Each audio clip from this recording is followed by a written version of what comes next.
Orang tua selayaknya melindungi dan mencintai darah dagingnya sendiri.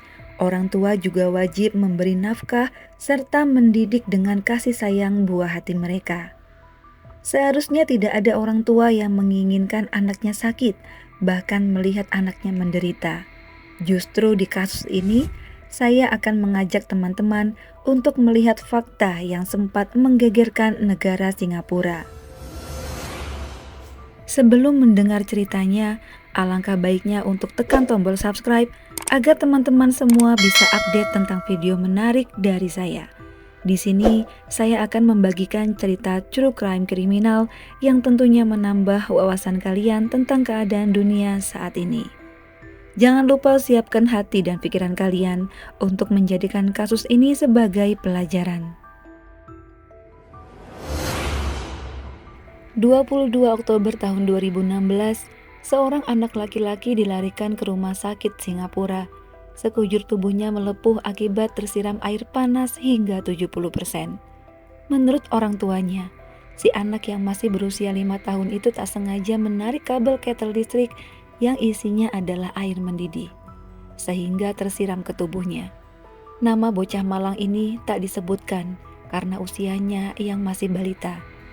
Lahir dari orang tua bernama Rizwan dan ibunya Azlin Arjuna pada tahun 2011. Korban merupakan anak bungsu dari 6 bersaudara dan dititipkan kepada teman dekat Azlin yang bernama Sufarina. Karena pasangan itu tidak dapat mengasuh akibat ekonominya yang tidak stabil.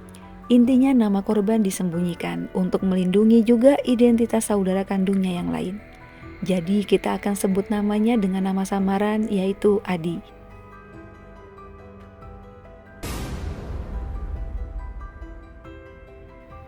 Semenjak lahir hingga usia 4 tahun, Adi dibesarkan dengan penuh kasih sayang oleh Sufarina.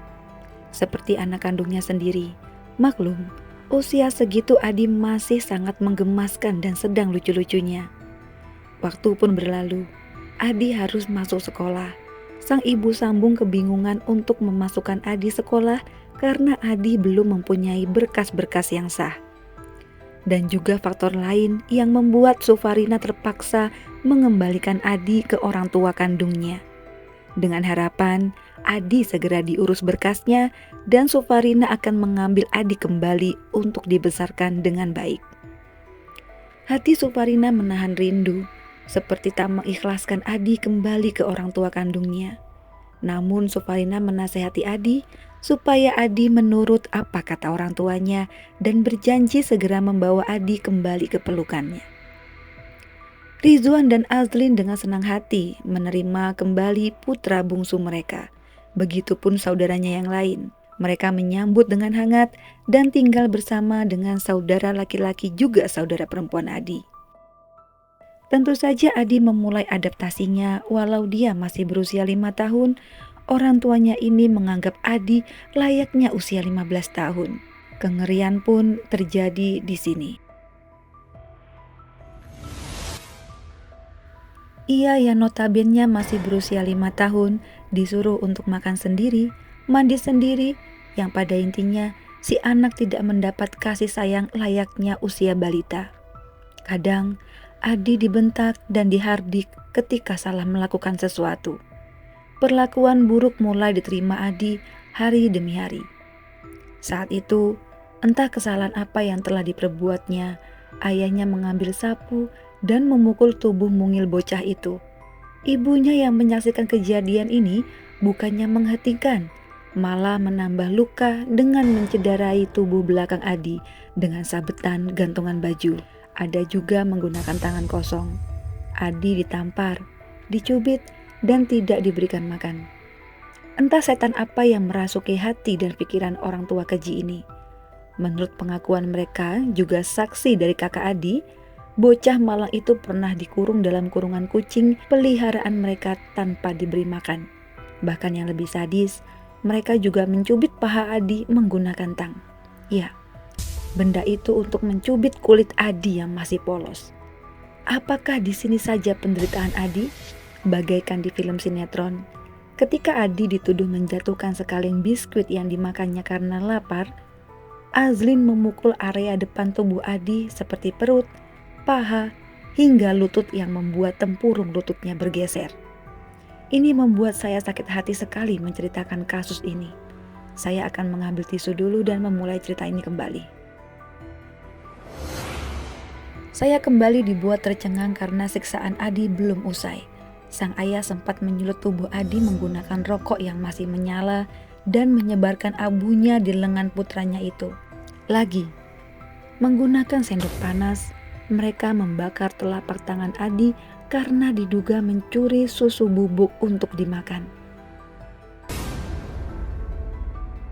Di sisi lain, Sufarina sempat menanyakan kabar anak asuhnya itu.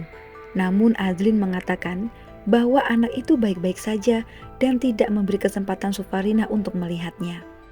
Kemudian pada sekitar tanggal 15 hingga 17 Oktober di tahun 2016, Azlin diduga mencengkeram pergelangan kaki Adi untuk mencegahnya melarikan diri dan menuangkan air mendidih ke kedua kaki dan tangan. Dan air itu mengalir melalui dada hingga pahanya. Perbuatan ini membuat Adi pincang dan tak bisa jalan. Kulitnya lecet, melepuh, memar, dan terbakar memerah. Bahkan ada beberapa kulitnya yang mengelupas. Dari tanggal 17 hingga 22 Oktober, Adi dibiarkan dengan luka seperti itu, tanpa adanya pertolongan atau bantuan medis. Ibu dari neraka itu malah asik menonton televisi beserta anak-anaknya yang lain. Di sini saya kurang paham, apakah kakak-kakak Adi pernah menolong adiknya atau memang mereka takut dengan ancaman kedua orang tuanya.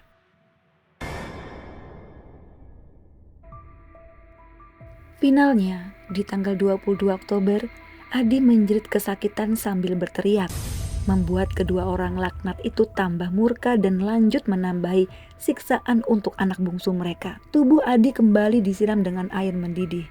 Tanpa ampun, Rizwan terus-terusan menyiramnya dengan air yang benar-benar mendidih. Teriakan permohonan ampunan dari Adi malah membuatnya semakin kesetanan, dikarenakan Adi tidak mau melepas celananya. Adi dibawa ke kamar mandi dengan tubuh yang tak kuat saya jabarkan lagi. Teman-teman, Rizwan membiarkan anaknya itu di kamar mandi selama 6 jam dan akhirnya Adi sudah tak sanggup. Saat mereka mengeceknya dan membuka kamar mandi, Adi sudah dalam keadaan tak bernyawa. Bocah malang itu menghembuskan nafas terakhirnya di tangan orang tuanya yang biadab, yang seharusnya mengasihi dan menyayangi buah hatinya. Mereka langsung membawa Adi ke rumah sakit dengan cerita bahwa Adi memainkan tekel panas hingga tersiram ke tubuhnya. Azlin nampak sedih, pura-pura menangis agar kejahatannya tak diketahui pihak rumah sakit.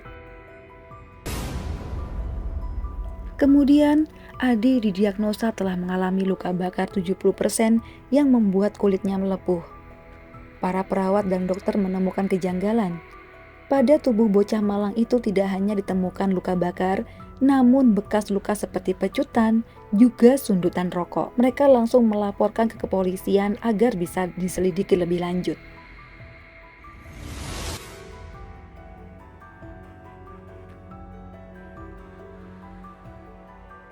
Rizwan dibesarkan dari keluarga broken home. Saat masih kecil hingga dewasa, ia dikaitkan dengan kenakalan, kejahatan, juga pemakaian barang terlarang. Rizwan tumbuh dengan banyak masalah. Rizwan dibesarkan oleh bibi dan menjadi kesayangan neneknya. Rizwan memiliki prestasi yang buruk. Nilai akademiknya pun jauh dari kata kebanggaan. Dia selalu malas mengerjakan pekerjaan sekolah maupun bantu-bantu pekerjaan rumah. Rizwan muda sering membanting barang ketika keinginannya tak dipenuhi.